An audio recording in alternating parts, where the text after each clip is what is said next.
सबसे पहले बीजेपी मुख्यालय का मैं रुख कर रही हूं, जहां से कुमार गौरव हमारे साथ है। तो कुमार गौरव, दिखाइए जरा किस तरह की तैयारियां की गई हैं। हालांकि लड़ाई तो एक तरफ हम सत्ता पक्ष विपक्ष के बीच देख ही रहे हैं, लेकिन यहां कैसा जश्न महिलाओं के बीच, क्या तैयारी?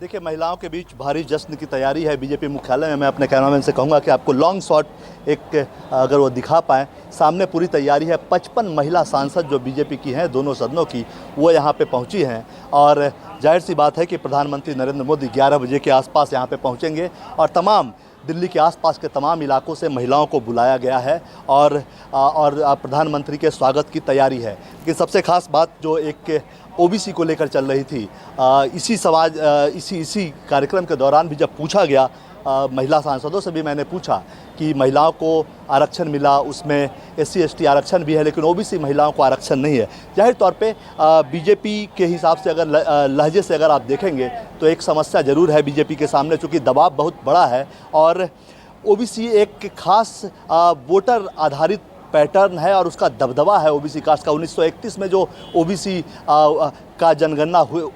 की जनगणना हुई थी, उसमें 52% के आसपास ओबीसी समाज की संख्या थी। उसके बाद 2013 में मनमोहन सरकार के समय ये सेंसस हुआ, लेकिन तमाम आंकड़े 2016 में जारी किए गए। सिर्फ कास्ट बेस को छोड़कर, कास्ट का जो सेंसस था उसको जारी नहीं किया गया। जबकि 2015 में स्वर्गीय अरुण जेटली ने बिहार विधानसभा चुनाव के दौरान कहा था एक प्रेस कॉन्फ्रेंस में कि अरविंद पड़गड़िया के नेतृत्व में एक टीम बनेगी और आंकड़े बाद में जब पूरी डाटा को क्लब कर लिया जाएगा तो आंकड़े जारी कर दिए जाएंगे। लेकिन सवाल ये ज़रूर है कि आज यहाँ महिला आरक्षण का जश्न मन रहा है, लेकिन तमाम जो एक चैलेंज बीजेपी के सामने अभी उठ खड़ा हुआ है विपक्षी दलों के द्वारा, जो कि दोनों सदनों में भी आपको देखने को मिला। कांग्रेस की तरफ से ओबीसी आरक्षण की बात की गई, जाति आधारित जनगणना की बात की गई, और जो इससे पहले जो हुआ था 2013 में सेंसस जो हुआ था, कांग्रेस ने यहाँ तक कहा कि अगर आप इसे जारी नहीं करेंगे तो हम इसे जारी कर देंगे। जाहिर तौर पर बीजेपी के सामने ये एक बड़ी चुनौती है। आगे चुनाव में महिला आरक्षण का लाभ मिलने की उसे उम्मीद तो है,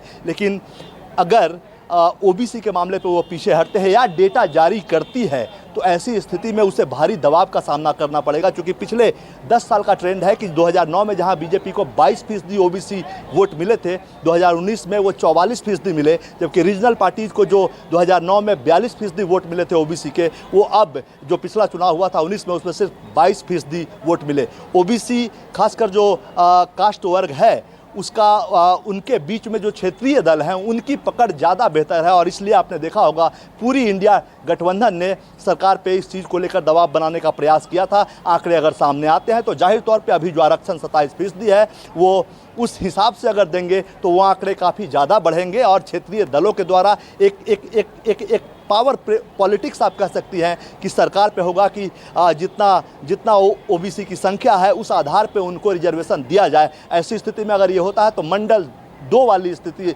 मंडल कमीशन के समय जो स्थिति हुई थी उसी तरह की मंडल 2 वाली स्थिति उत्पन्न होगी, जिससे बीजेपी का कोर वोट बैंक, जिसे कहा जाता था अब तक कि अपर कास्ट का कोर वोट बैंक है बीजेपी का, वो भी नाराज हो सकता है। तो बीजेपी के सामने ये तमाम चुनौतियां हैं, और अगर ओबीसी का डेटा रिलीज होता है या ओबीसी के आरक्षण की बात होती है तो ऐसी स्थिति में लोकल पार्टी जो एक तरह से अब खत्म हो रही थी, धीरे धीरे कमज़ोर हो रही थी, उनको एक जीवनदान मिलेगा। वहीं बीजेपी का जो वोट बैंक बढ़ा है ओबीसी के बीच में, वो खिसकने का डर है, और जो कोर वोट जिसे अपर कास्ट का कहा जाता था बीजेपी का, वो भी खिसकने का डर है। तो ये परेशानी है बीजेपी के सामने। फिलहाल महिला आरक्षण को लेकर जश्न जारी है। एक बड़ी उपलब्धि है, देश की आधी आबादी को उसका हक 27 साल के प्रयास के बाद कल रात राज्यसभा से बिल के पास होने के बाद मिला है, उसका जश्न चल रहा है। जी ठीक है।